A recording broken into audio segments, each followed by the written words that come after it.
大谷翔平の最近の動向について、特に彼のフリーエージェントの状態とそれに伴う交渉に注目が集まっています。大谷にとって自身初の FA となり、その契約規模は総額5億ドルとも言われており、MLB の各チームから熱い視線を浴びています。そんな中、日本時間30日、米ポッドキャスト番組、ファウルテリトリーにシアトルマリナーズのカル・ローリー捕手がゲストとして出演し、大谷に対してシアトルの魅力をアピールしています。番組の中で大谷を勧誘するための誘い文句を議論したり、ユーモアを交えながら、大谷行きつけの寿司屋についても話していましたので、日本語字幕付きでご紹介していきます。Yeah, I mean, it's Shohei, it kind of speaks for himself how good he is. He's unbelievable. Never seen anything, quite like him. But, at the end of the day, I don't get to make the decisions. My job is to go out there and play as hard as I can for 162. And, I think if you ask anybody, everybody would be like, yes, we want Shohei for sure. And, you saw this year at the All-Star game how cool it was when guys were chanting his name, telling him to come to Seattle.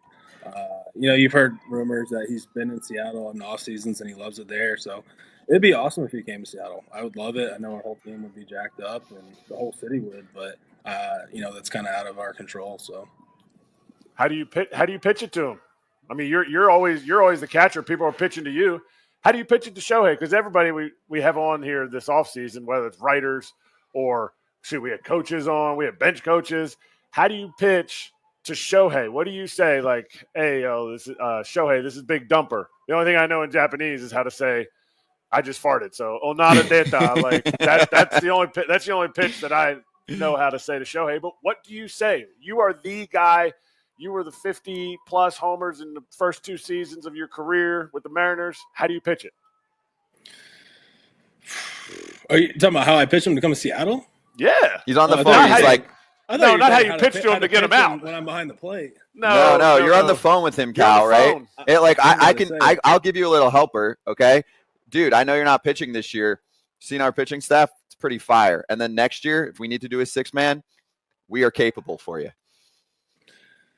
Yeah, I mean, I don't even know, how I'd probably try to sell the city. The city's amazing up there in Seattle. And, like I said, I think he spent time there in the off seasons from what I've kind of read and gathered. And I think that'd be the number one thing because, you see a lot of people, choose, a lifestyle. When you get to what he's going to make, I mean, at that point, does it really matter how much extra millions you're making? So, you want to be somewhere where you're comfortable. You want to be somewhere where the fans are going to love you. You're going to like the fans as well. You want to have a place where you and your family can stay and be comfortable. And I think that'd be the number one sales pitch for sure.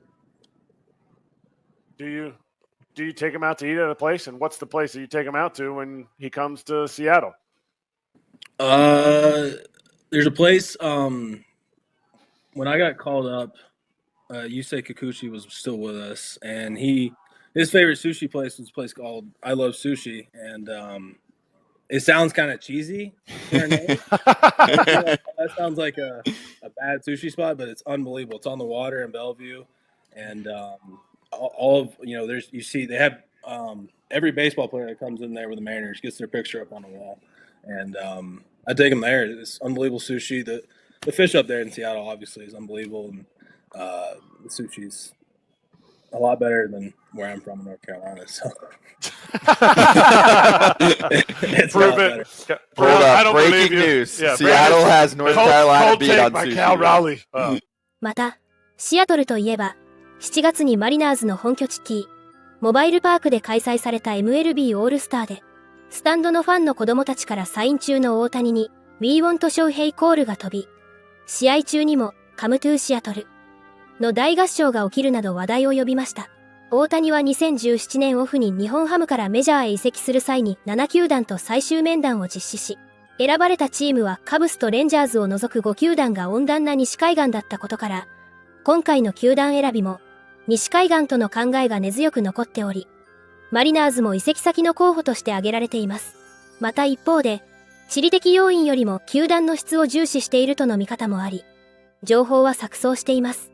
そんな中、MLB 専門局、MLB ネットワークの番組、MLB ホットストーブでは、大谷の移籍に関して、地理的要素は重要なのか、について議論をしていましたので、日本語字幕付きでご紹介していきます。Yeah, let's talk about Ohtani for a moment. And look, early in the process here, we were led to believe that geography did matter, that Shohei perhaps preferred to be closer to home on the West Coast, to having bought a big home in Hawaii, keep himself kind of halfway in between. His camp is telling everybody, no, geography isn't as important as you think, and that's why we thought, well, maybe a team like the Braves would be in play. Is that a realistic spot for Ohtani?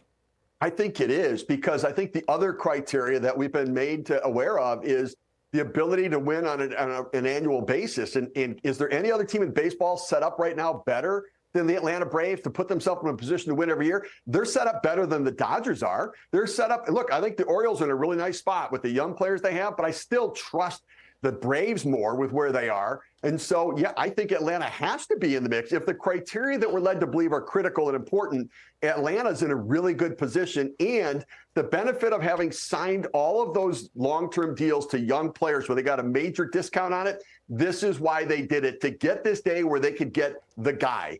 And remember, Max Fried, they've got one more year of him. And if they get Ohtani and he doesn't pitch this year and Fried does, then next year in 25, when Ohtani's ready to pitch, Fried can go to free agency and they don't have to feel like they've got a gaping hole in their rotation. So Atlanta, I think, is really set up nicely. I think Toronto can make a play, although I think Atlanta still sells winning more than they do. I think Atlanta would be a really nice landing spot. Yeah, that's a scary thought. And the other thing, too, Steve, that plays into it, where the game has changed, you don't have to play in a big market to be marketed anymore. You just don't. Because of the way the world is. Harold, you're 100% right. Think about this. What did we always say about Mike Trout? He doesn't get enough publicity because he's out in Los Angeles on the West Coast and everything else. Can Ohtani get more publicity? Like, we all know about him. He's Oprah in baseball. He goes by one name. He's gotten enough notoriety there that I don't think the big market matters. I think the player matters. And Ohtani, with how he captures everybody's imagination, it won't matter where he plays. We're going to focus on him.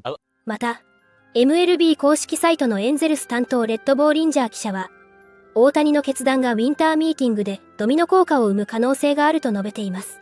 ウィンターミーティングは、各球団幹部や選手の代理人らが一堂に会する重要なイベントであり、大谷の決断が MLB の市場に大きな影響を与えると見られています。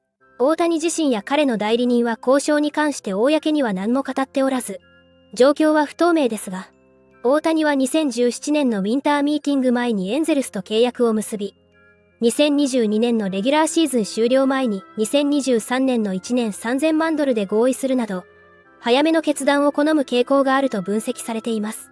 そのため、彼の決断は近い将来に行われ、世界中の見出しを飾る可能性が高いと考えられています。大谷の去就は今後の MLB 市場の流れを左右する重要な要素であり、彼の決断には多くの注目が集まっています。これからも大谷の活躍から目が離せません。皆様からのコメントもお待ちしております。